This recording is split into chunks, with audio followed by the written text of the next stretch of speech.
ఓం సాయిరామ్ సమర్థ సద్గురు సాయినాథ్ మహారాజ్ కీ జై. మన సాయి బిడ్డలందరికీ నమస్కారం అండి. అందరూ కూడా సుఖంగా సంతోషంగా ఎప్పుడు ఆయురారోగ్యాలతో ఉండాలని మనస్ఫూర్తిగా కోరుకుంటూ ఈరోజు వీడియో అయితే స్టార్ట్ చేస్తూ ఉన్నాను. ఈరోజు సాయినాథుడు మనకు అందిస్తున్న సందేశం ఏంటి అంటే కనుక, తల్లి నన్ను పూజించి నన్ను నమ్మే ప్రతి ఒక్క సాయి బిడ్డ కూడా తప్పకుండా చూడవలసిన వీడియో అమ్మ ఇది. షిరిడీ నుండి వచ్చిన సందేశం.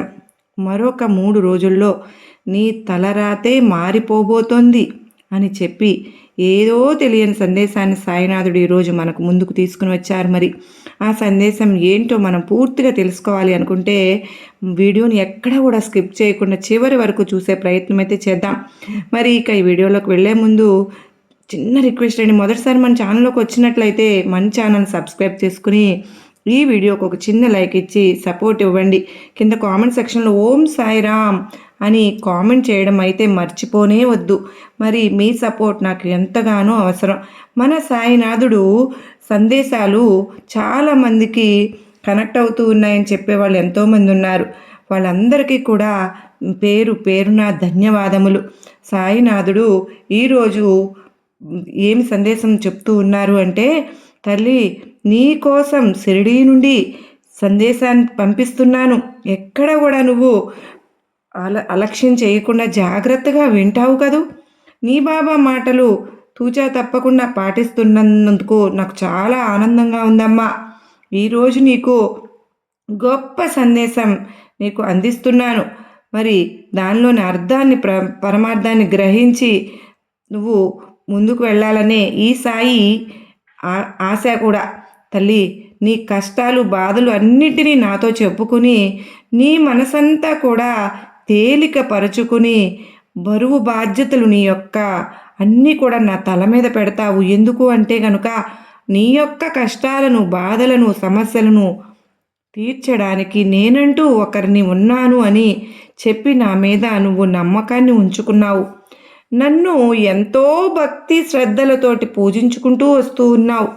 అలాగే ఏదైనా కష్టం వచ్చినా బాధ వచ్చినా వెంటనే బాబా నీ దేవాలయానికి వస్తానయ్యా, నీకు ఒక కొబ్బరికాయ కొడతాను బాబా, ఈ కష్టం నుంచి నన్ను గట్టెక్కించేలా చూడయ్యా అని అంటూ నన్ను వెంటనే తలుచుకుంటావు.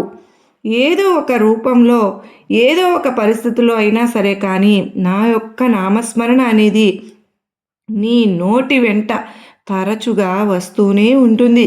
కనుకనే నీకున్నటువంటి మంచి మనసుకి, ఎదుటివారికి హాని చేయనటువంటి మంచి మనసుకు ఎప్పుడు కూడా నీ కుటుంబం కోసం, నీ కోసం, నీ యొక్క భవిష్యత్తు కోసం ఎన్ని కష్టాలు ఎదురు వచ్చినా, ఎన్ని సమస్యలు ఎదురు వచ్చినా అన్నింటినీ కూడా తట్టుకొని నిలబడి ఇవాల్టి రోజున ఒక స్థాయిలో ఉన్నావు అంటే కనుక దానికి కారణం కూడా నీ యొక్క మంచితనమే అని చెప్పి నేను చెప్తాను. కానీ నువ్వు ఆ యొక్క క్రెడిట్ను కూడా నా మీదనే వేస్తూ ఉంటావు. బాబా నీ యొక్క ఆశీర్వాద ఫలం ఉండబట్టే నేను ఇవాల్టి రోజున కాస్తో కూస్తో ఒక ముద్ద అన్నమైనా తినగలుగుతున్నాను, కొంచెం కంటి నిండా నిద్రపోగలుగుతున్నాను అని చెప్పి ఎప్పుడైనా సరే ఏ భగవంతుని యొక్క ఆశీర్వాదమైనా సరే కానీ, ఏ భగవంతుని యొక్క కటాక్షమైనా సరే కానీ ఒక మనిషి మీద పూర్తిగా ఉండాలి అంటే కనుక ఆ మనిషి ఎటువంటి పుణ్యకార్యాలు చేయాలి అంటే కనుక ఎవరికి కూడా కోట్లు కోట్లు దానాలు ధర్మాలు చేయవలసిన అవసరం లేదు. అంత మాత్రమే కాదు, కొన్ని లక్షలు ఖర్చు పెట్టి పూజలు జరిపించాల్సిన అవసరం కూడా లేదు. ఎవరైతే పేదరికంతో ఉంటారో, ఎవరైతే నడవలేని స్థితిలో ఉంటారో, ఎవరైతే చిన్నపిల్లలు పసిపిల్లలు భిక్షాటన చేసుకుంటూ ఎండలో మాడిపోతూ ఆ యొక్క డబ్బు కోసం, ఒక్క రూపాయి బిళ్ళ కోసం ఆ ఆకలి కడుపుతో ఎదురు చూస్తూ ఉంటారో అటువంటి వారికి కనీసం నెలలో ఒక్క 3 రోజులైనా సరే కానీ, కనీసం నెలలో ఒక్క 3 అయినా సరే కానీ భోజనం పెట్టించినా కానీ కొన్ని జన్మల యొక్క పాపకర్మలు అనేటివి నీకు తొలగిపోతాయి. కనుక ఎప్పుడైనా సరే కానీ అన్ని దానాలలో కల్లా కూడా అన్నదానం గొప్ప అని చెప్తారు. ఒక మనిషికి లక్షలు వస్తే కోట్లు కావాలి అంటారు, కోట్లు వస్తే మిలియన్లు కావాలి అంటారు, మిలియన్లు వస్తే ఇంకా అంతకంటే ఎక్కువ కావాలి అని అడుగుతూ ఉంటారు. ఒక కడుపుకు అన్నం మాత్రం ఎంత తింటారో అంతవరకు తిని ఇక చాలు అని తృప్తిగా చెప్తారన్నమాట. కనుకన అన్ని దానాలలో కల్లా కూడా అన్నదానం గొప్పది అని అంటారు.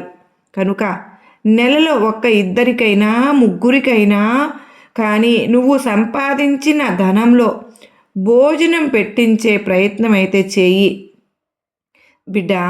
దీనివల్ల కొన్ని వందల సంవత్సరాల యొక్క కొన్ని జన్మల యొక్క పాపకర్మలు అనేవి నీ జాతకం నుంచి తొలగిపోతాయమ్మా. అదేవిధంగా నీవు ఇప్పుడు ఏదైతే పరిస్థితుల్లో ఉన్నావో మనసంతా కూడా చికాకుగా కొన్ని ముఖ్యమైన కార్యాలకు వెళ్ళలేక ఎవరైనా సరే నా గురించి తప్పుగా అనుకుంటున్నారేమో అని అంత మాత్రమే కాదు, కొన్ని పరిస్థితులు నిన్ను వెనక్కి అడుగు వేయలేక చేస్తూ ఉన్నాయి. అదేవిధంగా నిన్ను ముందడుగు వేయకుండా కూడా అడ్డుపడుతూ ఉన్నాయి.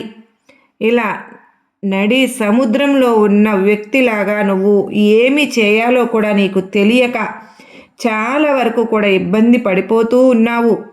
మొదట ఒక మనిషి తెలివిగా నిర్ణయం తీసుకోవాలి అంటే కనుక, తల్లి నేను షిరిడీలో ఉంటాను, అలాగే నీ యొక్క ఊరిలో నీ యొక్క స్థానం ఎక్కడైతే దేవాలయంగా నిర్మించబడిందో అక్కడ కూడా నేను ఉన్నాను. అప్పుడు నేను చేస్తున్న ఈ యొక్క మాట చెప్తున్న మాట కూడా నీ తలరాతనే మార్చబోతోంది. జాగ్రత్తగా వినే ప్రయత్నం చేయమ్మా.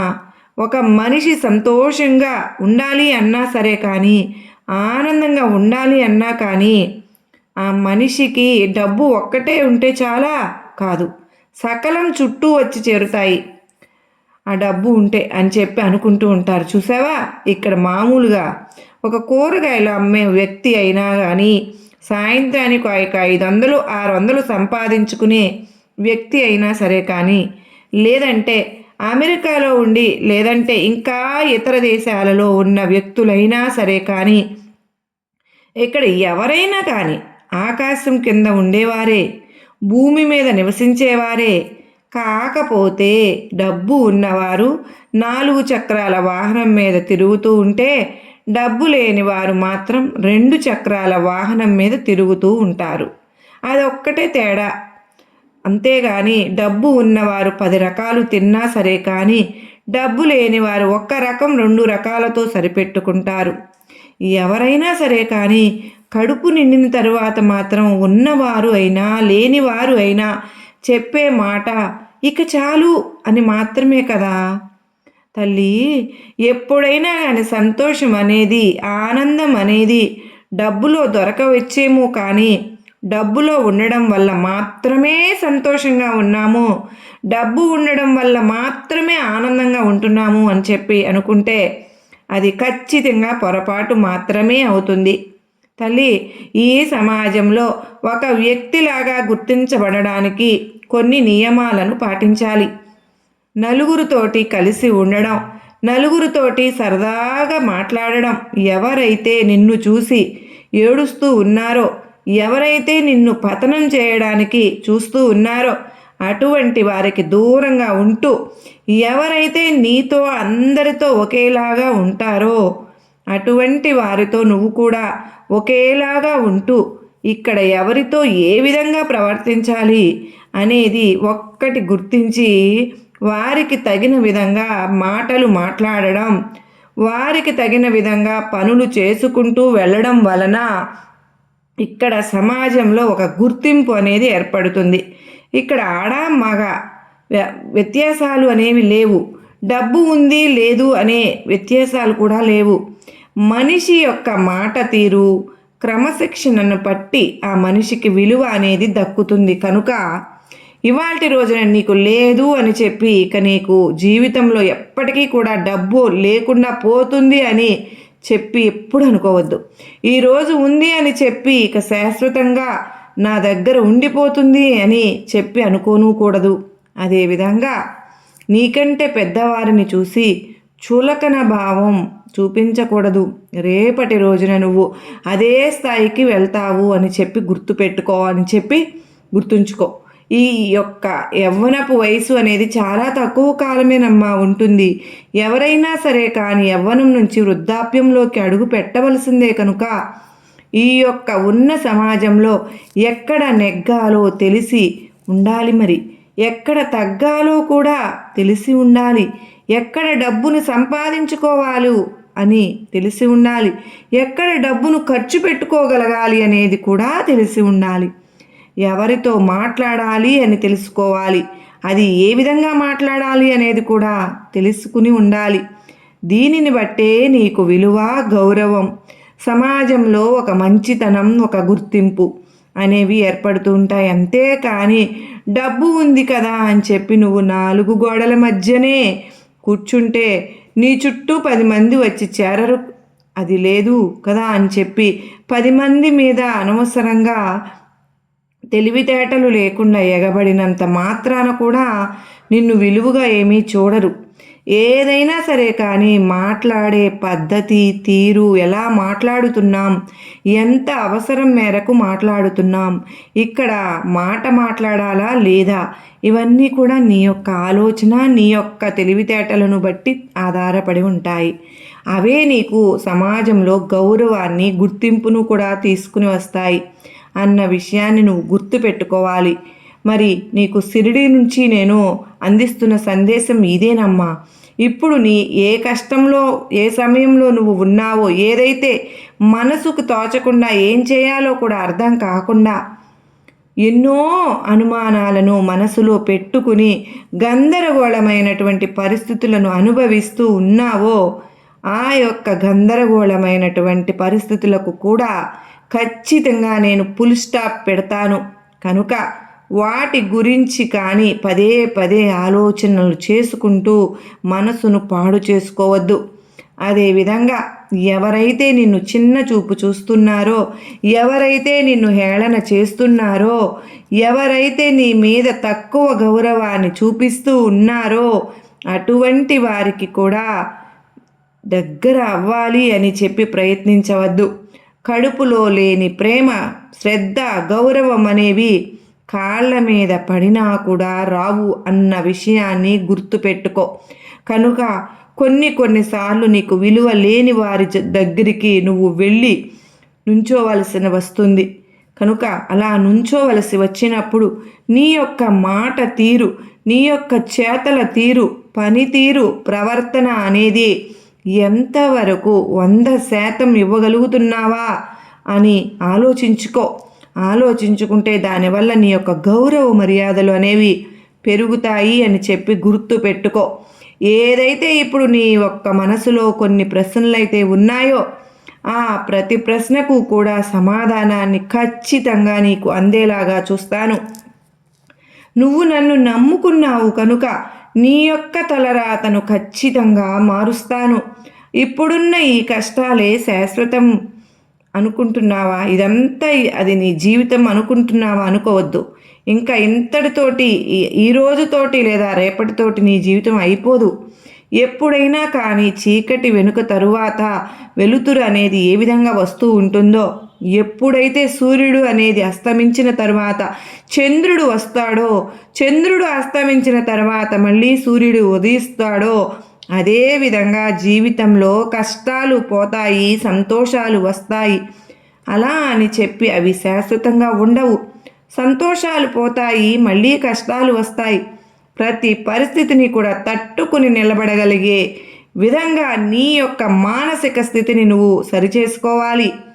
ప్రతిదానికి కూడా భయపడడం, అలజడికి గురి అవ్వడం, ఏమన్నా అయిపోతుందేమో అని చెప్పి కంగారు పడడం, వాళ్ళేమనుకుంటారో వీళ్ళేమనుకుంటారో అని చెప్పి చేసుకునే పనులను వాయిదా వేసుకుంటూ ఉండడం, ఈరోజు చేయాల్సిన పని రేపు చేద్దాంలే అని చెప్పి పక్కన పెట్టేయడం, కొన్ని ముఖ్యమైన వాటికి వెళ్లకుండా దూరంగా ఉండడం, 4 గోడల మధ్యనే ఉండి ఇదే ప్రపంచం అని చెప్పి అనుకుని ఈ యొక్క ప్రపంచంలో నాకంటూ విలువ లేదే అని చెప్పి ఒక్కదానివే కళ్ళ వెంట నీళ్లు పెట్టుకుంటూ ఉండడం, దీనివల్ల నీకు పైసా కూడా ఉపయోగం ఉండదు.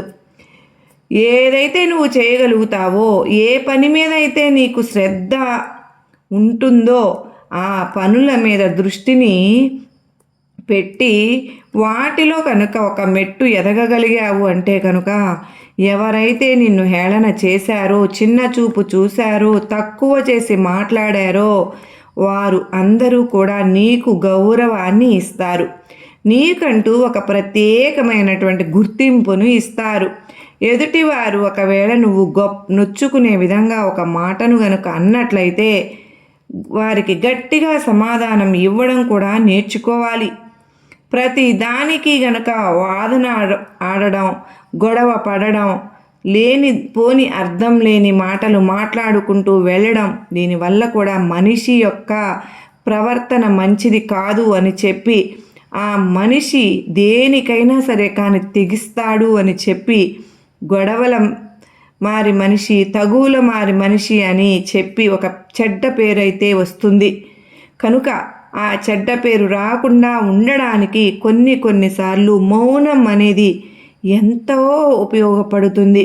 కనుక నోరు తెరవాలి అంటే ఎక్కడ మౌనంగా ఉండాలి అనే విషయాల పట్ల కూడా నీకు పూర్తిగా శ్రద్ధ ఉండాలి. అలా లేనప్పుడు కొన్ని అవమానాలను ఎదుర్కోవలసి వస్తుంది. ఈ జీవితం అనేది చాలా చిన్నది బిడ్డ. ఇందులో వచ్చే ప్రతిరోజు కూడా విలువైనది. గడచిపోయిన గంట మళ్ళీ వెనక్కి నీకోసం తిరిగి రాదు. కనుక ఇవాల్టి రోజున నువ్వు ఏం చేస్తున్నావు?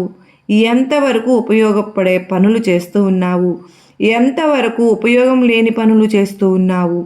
ఎవరు నీకు విలువ ఇస్తున్నారు? ఎవరితో మాట్లాడడం వల్ల నీ మనసు సంతోషంగా ఉంటుంది? ఎవరు నిన్ను వెనక్కు లాగే ప్రయత్నం చేస్తూ ఉన్నారు? ఎవరితో మాట్లాడడం వల్ల నీకు కష్టంగా, ఇష్టం లేని విధంగా అనిపిస్తోంది? అటువంటి వారిని ఖచ్చితంగా నీ మనసుకు కానీ నీకు కానీ నష్టం చేసే వారిని 100కు 1000% దూరం పెట్టే ప్రయత్నమైతే చెయ్యాలి. ఎందుకంటే వారి యొక్క టార్గెట్ అనేది నిన్ను కష్టపెట్టడం, నిన్ను ఏడిపించడం, నిన్ను అధపాతాళానికి తొక్కడం. ఎప్పుడైతే మనిషికి శత్రువులు ఎక్కువగా ఉంటారో, ఎప్పుడైతే ఒక మనిషి గురించి చాటు మాటుగా చెప్పుకుంటూ ఉంటారో ఆటోమేటిక్గా ఆ చెప్పుకునే వ్యక్తులు ఈ వ్యక్తి మీద గెలవలేరు అని చెప్పి, ఆ వ్యక్తి దగ్గర ఉన్న టాలెంట్ అనేది ఈ వ్యక్తుల దగ్గర లేదు అని చెప్పి, ఆ వ్యక్తి ఏదైనా సరే కానీ చేయగలిగే సమర్థుడు, బాగా తెలివైన వాడు అని చెప్పి అనుకుని అటువంటి వారిని ఒంటరిగా వదిలే ప్రయత్నం అయితే ఈ సమాజం చేస్తూ ఉంటుంది. కనుక ఒంటరిగా ఉన్నాను కదా అని చెప్పి భయపడిపోవడం, బెంబేలెత్తిపోవడం ఇటువంటివి చేయవద్దు. నీవు ఒంటరిగా ఉన్నావు అంటే కనుక దాన్ని నువ్వు అదృష్టంగా భావించాలి. ఎందుకో తెలుసా? ఈ యొక్క ఒంటరితనం నుంచే నీలో విజయం అనేది ఆరంభం అవుతుంది. నీకు ఏమి చేయాలో దాని మీద శ్రద్ధ అనేది పెరుగుతుంది. ఏది మాట్లాడాలో ఆ విషయాలు నీకు పూర్తిగా అర్థమవువి తెలుస్తాయి. నువ్వు కష్టాలలో, ఆపదలలో ఉన్నప్పుడే ఎవరు నీవారు, ఎవరు పరాయి వారు అనేది కూడా నీకు పూర్తిగా తెలుస్తుంది. కనుక ప్రతి మంచిని, ప్రతి చెడుని కూడా అంచనా వేసుకుని జీవితంలో ఒక్కొక్కరి యొక్క ప్రతిరూపం ఏ విధంగా ఉంటుందో, వారి యొక్క మనస్థితి ఏ విధంగా ఉంటుందో, ఎక్కడా కూడా కోపాన్ని కానీ ఆవేశాన్ని కానీ చూపించకుండా ఎక్కడైతే ఎవరైతే నెగ్గాలో తగ్గాలో, ఎక్కడైతే నెగ్గుతా రావాలో అన్నింటినీ కూడా తెలుసుకుని జీవితంలో అడుగు ముందుకు వేసినప్పుడే నీ తలరాతలో అద్భుతమైన మార్పులు అనేవి చోటు చేసుకుంటాయి. అర్థమైంది కదా? మరి నువ్వు నన్ను నిజంగా నమ్మినట్లయితే, నిజంగా నీ యొక్క పూజలు అనేవి ప్రతిఫలించాలి అంటే నేను చెప్పిన ప్రతి మాటను కూడా అవసరమైనప్పుడు వాడుకుని చూడు. అసలు జీవితం అనేది నీకు కళ్ళకు కట్టినట్లుగా సంతోషంగా కనిపించేస్తుంది అని చెప్పి ఈరోజు సాయినాథుడు మనకు ఎంతో చక్కటి సందేశాన్ని అందించారు కదా. మరి ఈ సందేశంలో ఎంతో గొప్ప ఆంతర్యము, గొప్ప అర్థం చేసుకోవాలే కానీ మరి ఈ సందేశం మీ అందరికీ కూడా గొప్ప నమ్మకాన్ని, ధైర్యాన్ని కలిగించింది, నచ్చింది, అర్థమైంది అని చెప్పి నేను అనుకుంటున్నాను. నిజంగా అర్థమైంది అని చెప్పి అనుకున్న ప్రతి ఒక్కరూ గనక ఈ వీడియోకి ఒక చిన్న లైక్ అయితే ఇవ్వండి. లైక్ ఇచ్చిన వెంటనే మీరు సబ్స్క్రైబ్ చేసుకోకపోతే కనుక ఛానల్ని సబ్స్క్రైబ్ చేసుకుని నాకు సపోర్ట్ అయితే ఇవ్వండి. మరి బాబావారు ఇంత చక్కటి సందేశాన్ని మనకు అందించినందుకు సాయినాథునికి కృతజ్ఞతలు చెప్పుకుంటూ ఓం సాయిరామ్ అని కామెంట్ చేయటం తప్పకుండా చేయాలండి. ప్రతి ఒక్కరూ కూడా బాబావారికి ఈ విధంగా కృతజ్ఞతలు తెలియజేసుకుందాం. మరో చక్కని సాయినాథుని సందేశంతో కలుసుకున్నంత వరకు అందరికీ నమస్కారం అండి. ఓం సాయిరామ్. సర్వే జనా సుఖినో భవంతు.